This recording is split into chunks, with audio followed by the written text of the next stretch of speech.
প্ৰধানমন্ত্ৰী আৱাস যোজনা চৰকাৰী বিপিএল ঘৰৰ নিউ এটা আপডেট লৈ আহিছোঁ। সেইটো আপডেট হ'ল চৰকাৰী বিপিএল ঘৰৰ নিউ লিষ্টটো কেনেকৈ চেক কৰিব যে আপোনাৰ নাম আহিছে নে অহা নাই, আৰু যদি আপোনালোকৰ 21-22 বিপিএল ঘৰৰ লিষ্টত নাম আহিছে, আপোনাৰ একাউণ্টত বিপিএল ঘৰৰ পইচাটো সোমাইছে নে সোমোৱা নাই, আপোনালোকে কেনেকৈ চেক কৰিব। মই আজি এইটো ভিডিঅ'ত আপোনালোকক সম্পূৰ্ণ প্ৰচেছ ষ্টেপ বাই ষ্টেপ দেখুৱাই দিম। আৰু যদি আপোনালোকে মোৰ চেনেলত নিউ হয়, মোৰ চেনেলটো সাবস্ক্ৰাইব কৰি ৰাখি দিব। মই আপোনালোকক স্ক্ৰীনত যাই দেখুৱাই দি আছোঁ যে আপোনালোকে নিউ লিষ্টটো কেনেকৈ চেক কৰিব আৰু আপোনাৰ ঘৰৰ পইচাটো সোমাইছে নে সোমোৱা নাই কেনেকৈ চেক কৰিব। আপোনালোকে ফাৰ্ষ্ট আপোনাৰ মোবাইলৰ যিকোনো এটা ব্ৰাউজাৰ অপেন কৰি ল'ব। আপোনালোকে সাৰ্চ কৰিব pmayg.nic.in। মই কিন্তু আপোনাৰ সুবিধাৰ কাৰণে ৱেবছাইটৰ লিংকটো মোৰ ডিছক্ৰিপশ্যনত দি দিছোঁ। আপোনালোকে ডাইৰেক্ট ক্লিক কৰি ফাৰ্ষ্ট এইটো ৱেবছাইটত আহি যাব। ওৱাৰ পিছত ইয়াত 3 ডট আপোনালোকে ফাৰ্ষ্ট 3 ডটত ক্লিক কৰি আপোনাৰ ব্ৰাউজাৰটো ইয়াত ডেস্কটপ সাইড কৰি ল'ব। এতিয়া ইয়াত চাব যিটো ইয়াত 2 নম্বৰ অপশ্যন দিয়া আছে আৱাজ শ্বপ, আপোনালোকে ফাৰ্ষ্ট সেইটোৰ ওপৰত ক্লিক কৰিব আৱাজ শ্বপ। ইয়াত চাব ইয়াত 2 নম্বৰ অপশ্যনটো দিয়া আছে ৰিপৰ্ট, আপোনালোকে এতিয়া ৰিপৰ্টৰ ওপৰত ক্লিক কৰিব। এতিয়া এইটো পেজ খোল খাই যাব এনেকুৱাকৈ। আপোনালোকে এতিয়া অলপমান তলত আহি যাব আৰু তলত আহি যাব। ইয়াত চাব যিটো এছ নম্বৰ অপশ্যন দিয়া আছে, আপোনালোকে এছৰ 1 নম্বৰ অপশ্যনত ক্লিক কৰিব। এতিয়া এইটো পেজ খোল খাই যাব এনেকুৱাকৈ। ইয়াত চাব ফাৰ্ষ্ট দিয়া আছে ছিলেক্ট, আপোনালোকে ফাৰ্ষ্ট ছিলেক্টত ক্লিক কৰিব। ইয়াত আপোনাৰ ষ্টেটৰ নাম আহি যাব, যিটো আপোনাৰ ষ্টেটৰ নাম হয় আপোনালোকে সেইটো ইয়াত চাই ছিলেক্ট কৰি ল'ব। তাৰপিছত আহি যাব ডিষ্ট্ৰিক্টৰ নাম, যিটো আপোনাৰ ডিষ্ট্ৰিক্টৰ নাম আছে আপোনালোকে ইয়াত চাই আপোনাৰ ডিষ্ট্ৰিক্টৰ নামৰ ওপৰত ক্লিক কৰিব।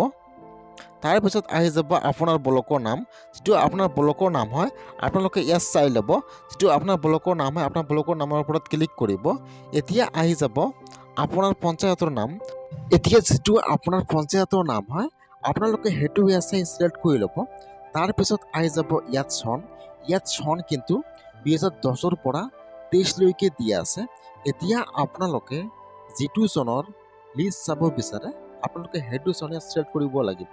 যদি আপোনালোকে 22-23ৰ নিউ লিষ্টটো চাব বিচাৰে তেতিয়াহ'লে কিন্তু এতিয়াও বহুতো পঞ্চায়তত 22-23ৰ নিউ লিষ্টটো এতিয়াও আপডেট দিয়া নাই, সেইকাৰণে কিন্তু অনলাইনত নাহে নিউ লিষ্টটো। যদি আপোনালোকে 22-23ৰ নিউ লিষ্টটো চাব বিচাৰে তেতিয়াহ'লে কিন্তু আপোনাৰ পঞ্চায়তত যে আপোনালোকে নিউ লিষ্টটো চাব লাগিব। এতিয়া কিন্তু অনলাইনত আপডেট দিয়া নাই।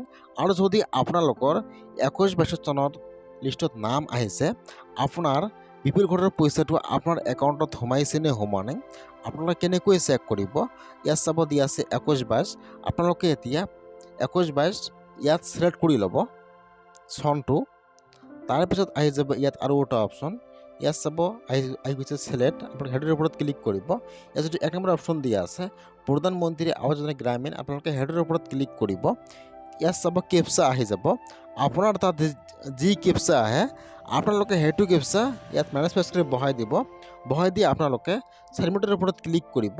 এতিয়া কিন্তু ইয়াত আপোনাৰ পঞ্চায়তৰ লিষ্টটো ইয়াত আহি যাব এনেকুৱাকৈ। এতিয়া আপোনাৰ নামটো ইয়াত চাই ল'ব যে আপোনাৰ নামটো ইয়াত আছেনে নাই।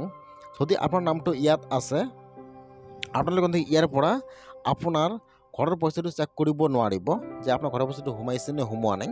এতিয়া আপোনালোকে অলপমান ওপৰত যাব, ওপৰত চাই ইয়াত চাব এটা অপশ্যন দিয়া আছে ডাউনলোড PDF, আপোনালোকে এতিয়া ডাউনলোড PDFৰ ওপৰত ক্লিক কৰিব। এতিয়া আপোনালোকে ডাউনলোডৰ ওপৰত ক্লিক কৰিব। এতিয়া কিন্তু লিষ্টটো ইয়াত ডাউনলোড হৈ যাব এনেকুৱাকৈ। এতিয়া আপোনালোকে চাই ল'ব ইয়াত আপোনাৰ নাম কোনটো হয়। ইয়াত আপোনাৰ নাম আৰু আপোনাৰ ফাদাৰ্ছ নাম দিয়া আছে। এইফালত চাব আপোনাৰ জব কাৰ্ড নম্বৰ দিয়া আছে। এইফালত চাব আপোনাৰ ঘৰৰ চেঞ্চৰ নম্বৰটো দিয়া আছে। এইফালত চাব কিমান তাৰিখে আপোনাৰ একাউণ্টত বিপিএল ঘৰৰ পইচাটো সোমাইছে, কিমান টকা সোমাইছে ইয়াত দিয়া আছে, আৰু কিমান তাৰিখে সোমাইছে ইয়াত ডেটটো দিয়া আছে। যদি আপোনালোকৰ 21-22 চনৰ লিষ্টত নাম আহিছে তেতিয়াহ'লে কিন্তু আপোনাৰ বিপিএল ঘৰৰ পইচাটো আপোনাৰ একাউণ্টত সোমাবলৈ আৰম্ভ হৈ গৈছে। সেইকাৰণে আপোনালোকে অতি সোনকালে চাই লওক যে আপোনাৰ বিপিএল ঘৰৰ পইচাটো আপোনাৰ একাউণ্টত সোমাইছে নে সোমোৱা নাই।